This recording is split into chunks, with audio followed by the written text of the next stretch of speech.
3 স্বপ্নে। দরজা বন্ধ করলো কপালকুণ্ডলা। ধীর পায়ে শোবার ঘরে এলো। নিঃশব্দে শুয়ে পড়ল পালঙ্কে। মানুষের মন অনন্ত সাগরের মতো।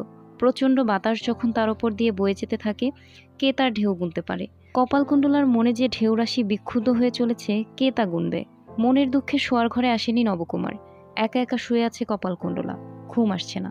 বারবার মনের পর্দায় ভেসে উঠছে বৃষ্টি ভেজা জটাজুটধারী সেই মূর্তি। প্রবল বাতাসে বারবার দুলে দুলে উঠছিল তার জটা। আগের সব ঘটনা মনে মনে আলোচনা করে দেখল কপালকুণ্ডলা। কাপালিকের সাথে যে আচরণ করেও চলে এসেছে তা মনে পড়ল। গভীর বনের ভেতর যে সব পৈশাচিক কাজ করত কাপালিক, তা স্মরণ হলো। ওর করা ভৈরবী পূজা, নবকুমারের বন্ধন, সব মনে পড়তে লাগলো এক এক করে। শিউরে উঠল।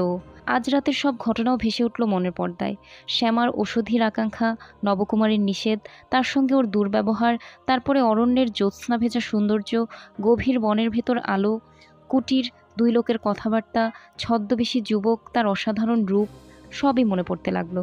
পূব আকাশে ভোরের আলো ফুটে উঠল। এতক্ষণ একটু তন্দ্রা মতো এলো কপালকুণ্ডলার। সঙ্গে সঙ্গে চলে গেল স্বপ্নের রাজ্যে। নৌকায় চড়ে সাগর পাড়ি দিচ্ছে ও। সুন্দর সাজানো নৌকা। বসন্ত রঙের পতাকা উঠছে তাতে। ফুলের মালা গলায় দিয়ে বাইছে মাঝিরা। রাধাকৃষ্ণের প্রেমগান তাদের গলায়। পশ্চিম আকাশ থেকে সোনা ঝরিয়ে চলেছে সূর্য। সোনার বৃষ্টি পেয়ে হাসছে সমুদ্র। আকাশে মেঘের দল ছুটাছুটি করে স্নান করছে সেই সোনার বৃষ্টিতে।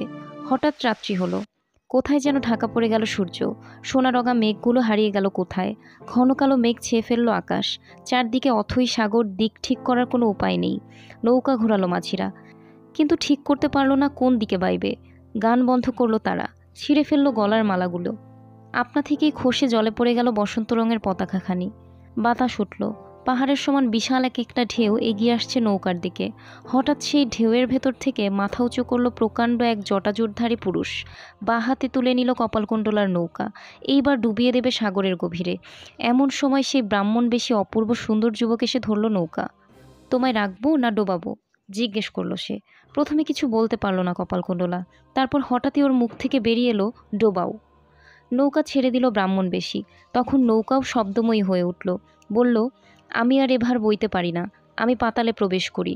বলতে বলতে কপালকুণ্ডলাকে পানিতে ছুরি দিয়ে সাগরে ডুব দিল নৌকা। ঘুম ভেঙে গেল কপালকুণ্ডলার। ঘেমে নিয়ে একাকার হয়ে গেছে ও। চোখ মেলে দেখল ভোর হয়ে এসেছে। জানালা খোলা। তার ভেতর দিয়ে মৃদু বাতাস ঢুকছে ঘরে। বাইরে গাছপালার শাখা পল্লব মৃদু দুলছে সে বাতাসে। পাখির দল ব্যাকুল হয়ে কুজন করছে। উঠে বসলো কপালকুণ্ডলা। জানালার দিকে তাকালো। কতগুলো সুন্দর বুনলতা এলোমেলোভাবে দুলছে সেখানে। খাট থেকে নেমে ধীরে ধীরে এগিয়ে গেল। এলোমেলো লতাগুলি সাজিয়ে দিতে লাগলো জানালার উপর। হঠাৎ একটা চিঠি বের হয়ে এলো সেগুলোর ভেতর থেকে। কপালকুণ্ডলা অধিকারীর ছাত্র, পড়তে জানে। চিঠি খুলে পড়ল, আজ সন্ধ্যার পর কাল রাতের ব্রাহ্মণ কুমারের সাথে দেখা করবে। তোমার নিজের সম্পর্কে নিতান্ত প্রয়োজনীয় যে কথা শুনতে চেয়েছিলে তা শুনবে। আমি ব্রাহ্মণ বেশি। 4 কৃত সংকেতে। সারাদিন ভাবনা চিন্তায় কাটল কপালকুণ্ডলার। বুঝতে পারছে না ব্রাহ্মণবেশীর সাথে দেখা করা ঠিক হবে কিনা। স্বামীভক্ত যুবতীর পক্ষে রাতে নির্জনে অপরিচিত পুরুষের সাথে দেখা করা উচিত নয়। এই কথা ভেবে ওর মনে দ্বিধা জেগেছে তা নয়। এ বিষয়ে ওর সিদ্ধান্ত পরিষ্কার। দেখা করার উদ্দেশ্য খারাপ না হলে এমন সাক্ষাতে দোষ নেই। পুরুষে পুরুষে বা নারীতে নারীতে যেমন দেখা করার অধিকার, নারী পুরুষের সাক্ষাতেও দুজনেরই তেমন অধিকার থাকা উচিত বলে তার ধারণা। তাছাড়া ব্রাহ্মণবেশী পুরুষ কিনা তাতেই সন্দেহ আছে। সুতরাং সে বিষয়ে ভাবনা নেই ওর। দেখা করে বিপদে পড়তে হবে কিনা তা নিয়েই ভাবছে ও। প্রথমে ব্রাহ্মণবেশীর কথাবার্তা, পরে কাপালিকের দেখা পাওয়া, তারপরে স্বপ্ন, সব মিলে কেমন যেন সন্দেহ হচ্ছে কপালকুণ্ডলার। বিপদ ঘনিয়ে আসছে। তা না হলে কথা নেই বার্তা নেই সে কাপালিক এসে হাজির হবে কেন এখানে? এই ব্রাহ্মণবেশী মনে হয় তার সহচর। সুতরাং তার সাথে দেখা করায়ও বিপদের সম্ভাবনা আছে। সে তো স্পষ্টই বলেছে কপালকুণ্ডলা সম্পর্কেই পরামর্শ হচ্ছিল। ব্রাহ্মণ কুমার যার সাথে আলাপ করছিল সে সম্ভবত কাপালিক। সেই আলাপে কোনো একজনের মৃত্যুর সংকল্প প্রকাশ পাচ্ছিল, অন্ততপক্ষে চিরনির্বাসনের। কার? ব্রাহ্মণবেশী তো স্পষ্টই বলেছে কপালকুণ্ডলা সম্পর্কেই ষড়যন্ত্র হচ্ছিল। তার মানে ওরই মৃত্যু বা চিরনির্বাসন কল্পনা হচ্ছিল। হলোই বা। তারপর স্বপ্ন, ওই স্বপ্নের তাৎপর্য কী?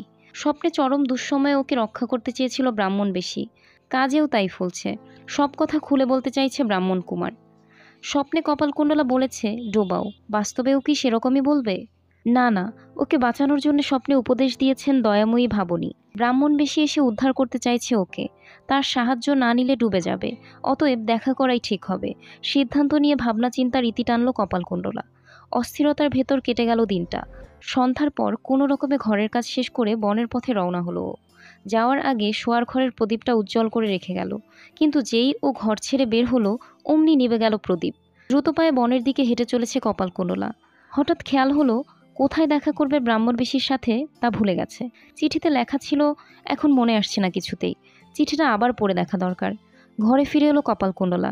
সকালে যেখানে চিঠি রেখেছিল সেখানে খুঁজে দেখল, কিন্তু পেল না চিঠি। মনে পড়ল চুল বাঁধার সময় খোপার ভেতর রেখেছিল, যেন সবসময় সেটা সঙ্গে থাকে। খোপার ভেতর আঙুল চালিয়ে খুঁজল, আঙুলে ঠেকলো না চিঠি। খোপা খুলে ফেলল, পাওয়া গেল না তবু।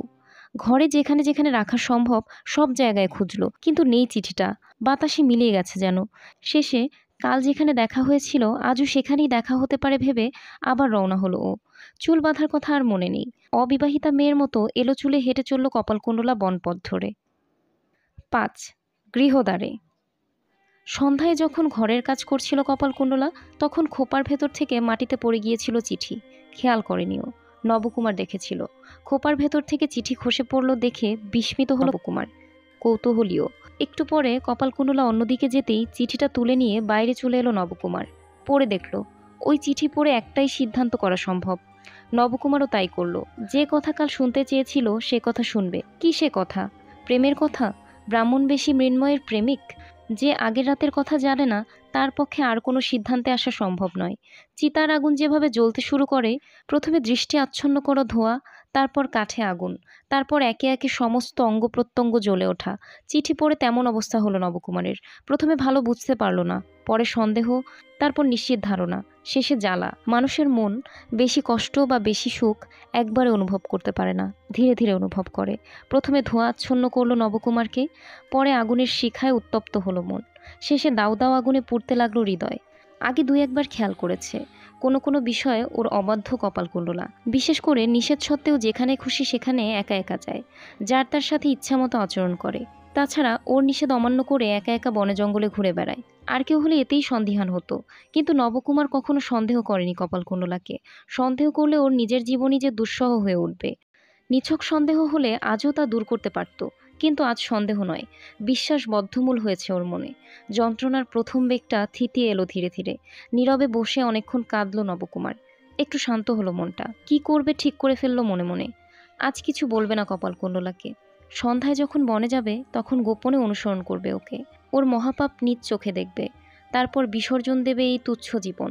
কপালকুণ্ডলাকে কিছু বলবে না, নিজের প্রাণ বিনষ্ট করবে। না করে কি করবে? জীবনের এই দুর্বহ ভার বইবার শক্তি তার হবে না। মনে মনে প্রস্তুত হয়ে বাড়ির খিড়কি দরজার দিকে লক্ষ্য রাখতে লাগলো নবকুমার। কখন বনের পথে রওনা হয় কপালকুণ্ডলা। সন্ধ্যার পরপরই ঘর ছেড়ে বেরিয়ে গেল কপালকুণ্ডলা। চুপচাপ অপেক্ষা করতে লাগলো নবকুমার। কপালকুণ্ডলা কিছু দূর যাওয়ার পরে বেরোলো সেও। তারপরেই খেয়াল করলো ফিরে আসছে কপালকুণ্ডলা। তাড়াতাড়ি আড়ালে সরে এলো নবকুমার। ঘরে গিয়ে ঢুকলো কপালকুণ্ডলা। একটু পরেই বেরিয়ে এলো আবার। খিড়কির পথ ধরে এগিয়ে চলল বনের দিকে। পেছন পেছন যাওয়ার জন্য আড়াল থেকে বেরিয়ে আসতে যাবে নবকুমার, এমন সময় দেখল সামনে ওর পথ জুড়ে দাঁড়িয়ে আছে দীর্ঘকায় এক পুরুষ। কে লোকটা, কেন এমন পথ জুড়ে দাঁড়িয়ে আছে জানার বিন্দুমাত্র ইচ্ছা হলো না নবকুমারের। ভালো করে তাকালোও না লোকটার দিকে। কপালকুণ্ডলার দিকে দৃষ্টি রাখতেই ব্যস্ত ওর চোখ। পথ মুক্ত করার জন্য আনমনে আগন্তুকের বুকে হাত দিয়ে একটা ঠেলা দিল, কিন্তু সরাতে পারল না তাকে। অসহিষ্ণু হয়ে উঠল নবকুমার। কে তুমি? বলল ও। দূর হও, আমার পথ ছাড়ো। আগন্তুক বলল, কে আমি? তুমি চেনো না? সাগর গর্জনের মতো নবকুমারের কানে লাগলো শব্দটা। এতক্ষণে চোখ ফেরালো ও। সাগর তীরের সেই জটাজুটধারী কাপালিককে দেখে চমকে উঠল ও, কিন্তু ভয় পেল না। হঠাৎ উজ্জ্বল হয়ে উঠল নবকুমারের মুখ। কপালকুণ্ডলা কি তোমার সাথে দেখা করতে যাচ্ছে? জিজ্ঞেস করল ও। না। বলল কাপালিক। জ্বালানোর সঙ্গে সঙ্গে নিভে গেল আশার প্রদীপ। আবার আগের মতো আধার হয়ে গেল নবকুমারের মুখ। তাহলে তুমি পথ ছাড়ো। বলল ও। ছাড়ছি, কিন্তু তোমার সাথে আমার কিছু কথা আছে, আগে শোনো। আমার সাথে আবার কি কথা তোমার? আমাকে হত্যা করতে এসেছো? করো, এবার আর কোনো বাধা দেব না। একটু অপেক্ষা করো, আমি আসছি।